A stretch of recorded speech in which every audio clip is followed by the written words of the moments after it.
সুধী মণ্ডলী এবং ক্রীড়া মোদী মেহনতি জনতা, আসসালামু আলাইকুম ওয়া রাহমাতুল্লাহি ওয়া বারাকাতুহু।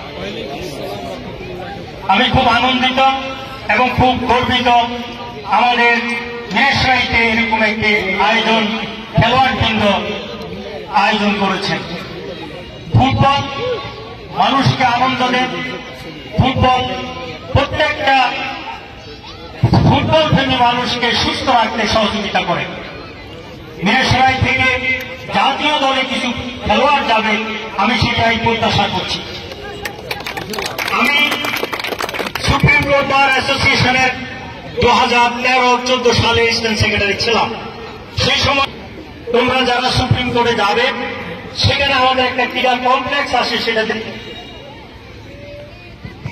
সেই ক্রীড়া কমপ্লেক্সটি আমি ইডেন গার্ডেনের আলোকেই মূলত করার জন্য কাজ শুরু করেছিলাম, যদিও সেই যায় নাই। তো মেষরাইতে ইনশাআল্লাহ আল্লাহ যদি আমাদেরকে কখনো কাজ করার সুযোগ করে দেয়, আমরা একটি বিশ্বমানের স্টেডিয়াম করব এবং সে আধুনিক সেই সব ধরনের খেলা যাতে করে একটি স্টেডিয়ামের পাশাপাশি হতে পারে, সেরকম একটা টিম নিয়ে কাজ করব। মনে রাখবে, আমাদের সব খেলার প্রতি যোগ আছে, কিন্তু সব ধরনের প্লেয়ারকে অ্যাকোমোডেশন করার সেই সুযোগ আমাদের সবার কাছে থাকে না। সেজন্য ফুটবল প্রেমিক হয়ে যায়, কখনো ক্রিকেট নিয়ে দৌড়ায়, কখনো তো আমি অনুরোধ জানাবো খেলবে তাদেরকে ক্রিকেটের দিকে যাওয়ার দরকার নাই। তারা ক্রিকেটের ভিতরে মনোনিবেশ করা দরকার, তাহলে সেখান থেকে ভালো প্লেয়ার বেরিয়ে আসবে। তো তোমাদের যে আয়োজন, সে আয়োজনটি আমাদেরকে উৎসাহিত করেছে এবং নিশ্চয় প্রত্যেকটা মানুষ উৎসাহিত হচ্ছে। আমি আশা করছি এরকম আয়োজন মিরসরাইয়ের বিভিন্ন জায়গায় হবে এবং তোমরা এটাকে জাতীয়ভাবেও করবে। এবং আমি আশা করব যে বাংলাদেশের গুরুত্বপূর্ণ প্লেয়ারদের ভিতরে তোমাদের নাম থাকবে। তোমাদের আয়োজকদের ভিতরে শাহাবুদ্দিন কিন্তু আমাদের বাংলাদেশের একজন জাতীয় প্লেয়ার হিসেবে আত্মপ্রকাশ করেছে। আমি সেই ইতিমধ্যেই শুধু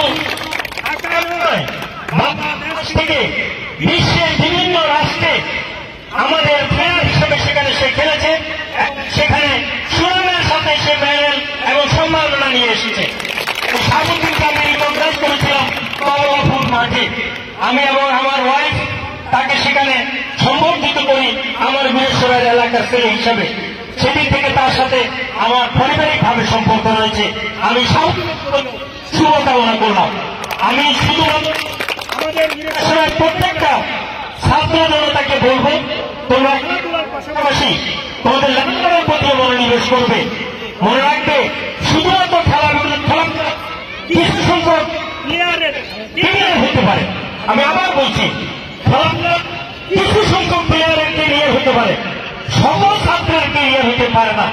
কিন্তু সকল ছাত্রের ক্যারিয়ার হবে তার লেখাপড়া এবং তার আলটিমেট টার্গেটের প্রশ্ন হবে। আর খেলাধুলা হবে এডিশনাল, কেউ না কেউ জাতীয় দলে গিয়ে এটাকে ক্যারিয়ার হিসেবে করতে পারবে।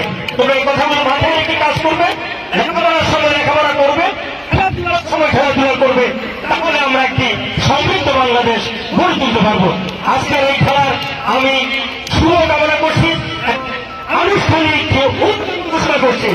সবাইকে অনেক অনেক ধন্যবাদ। আল্লাহ হাফেজ।